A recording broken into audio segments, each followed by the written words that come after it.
Ako po si Polly Manggiyat, taga rito po sa Barangay Puok, Agoncillo, Batangas.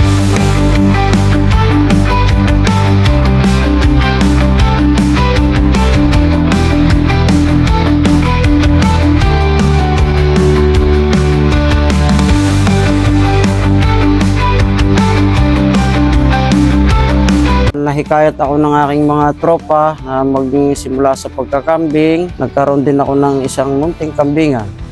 At sa palagay ko ay kung kumita man hindi man malaki, kung sa may improvement naman siguro.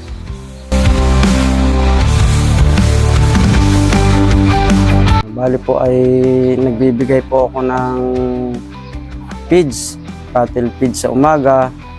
Then pagkatapos nun bibigyan ko siya ng kumpay. Sa tanghali, ano na lang, kumpay na lang at saka painom. Hapon, feeds ulit.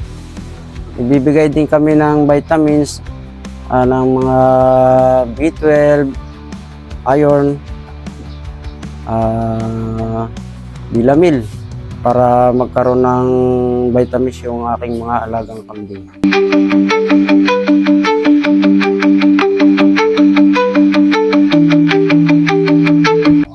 Nagsimula ito ng month of April, May 2020.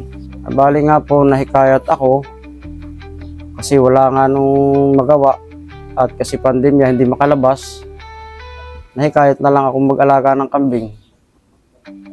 Gawa nang wala naman akong alam na ibang hanap buhay. Babuyan, kambing, yun lang.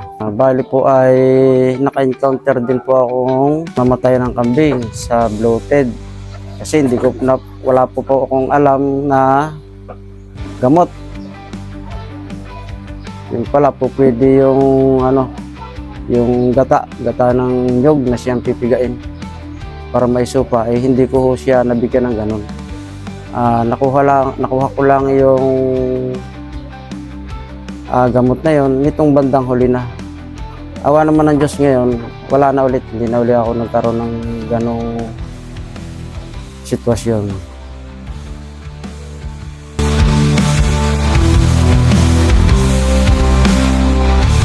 Kasi dapat kapag sa pagkakambing, number one nating ay yung hindi mauulanan kasi nga ang kambing mahina yan sa lamig. Tapos kapag nga yung may mga paanakin ka, kailangan na naka-ready na yung mga tulda.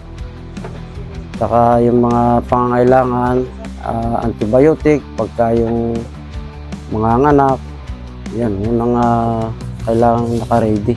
Nagsimula ako, bumili ako ng isang purebred na 8,000. Tapos nasundan nyo ng isang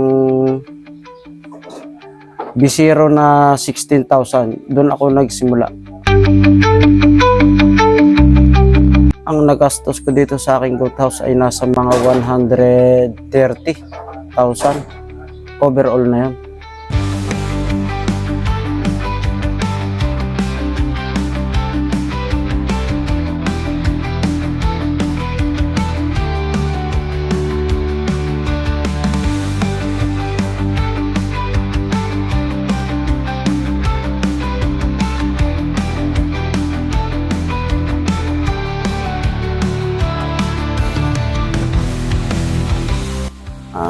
Ang pinagkaiba ng native, kasi ang native pwedeng patali-tali lang. Pero itong mga hybrid, alagang kamay. Sabi nga, kailangang nakamonitor ka sa iyong mga alaga kapag ganitong mga may lahi na. Yung native, ari sa pasuga-suga lang, pwede mo siyang itali sa umaga, tingnan sa tanghali. Sa hapon, kukuhanin, sisilong lang. Iba nga doon na rin lang inaabot ng magdamag sa talyan. Pero itong may lahi ay talagang alagang alagang kamay, sabi nga.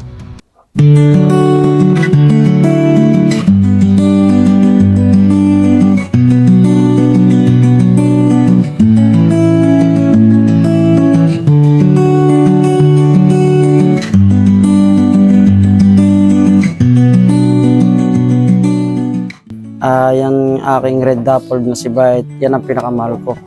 Island born, nakuha ko siya ng 80,000 8 months.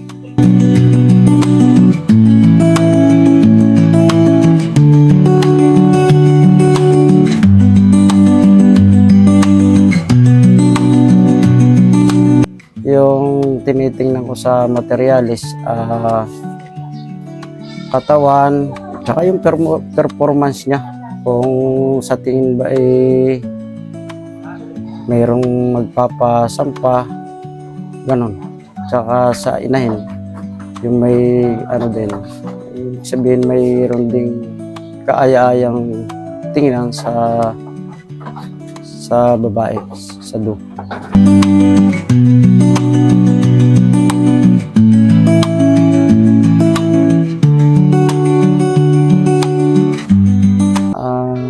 Sa ganang akin, sa tingin ko, kumikita, pero hindi naman yung napakalaki kung sa ano, tama lang, nakakaraos. Hindi siya yung, kasi depende naman din yan sa customer, kung maraming nagpapasampa. Tapos kapag tayong nakakabenta yun, ikita.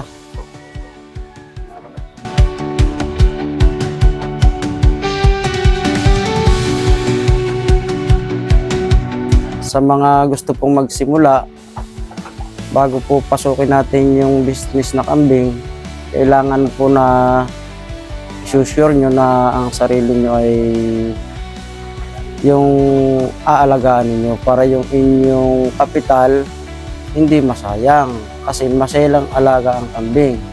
Kasi mapapansin nyo sa kambing, bago kainin niya yung binibigay nyo kumpay, inaamoy-amoy pa niya. Kasi pagka yung may mga amoy ihi o tae yung nakunan nyo, hindi kakainin niya yan.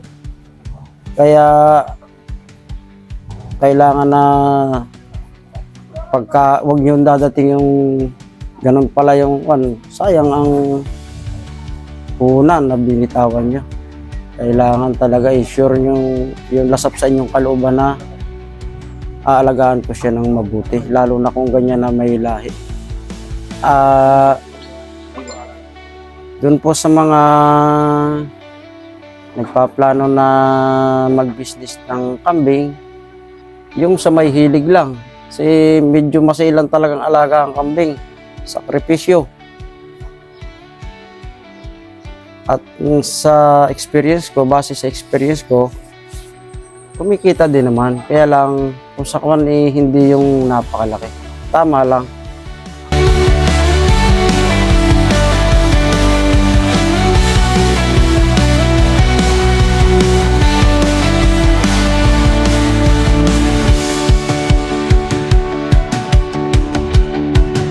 Kaya sa mga farm owner na gusto rin ma-feature ang kanilang farm dito sa ating YouTube channel, ay maaari po kayo mag-message dito sa ating Facebook account, ang Hiluan Adventure, upang sa ganun po ay mapuntahan ko rin ang inyong farm at ma-feature ko rin po kayo dito sa ating YouTube channel. Kaya this is your Millennial Farmer, ang Hiluan Adventure. At hanggang sa muli, paalam!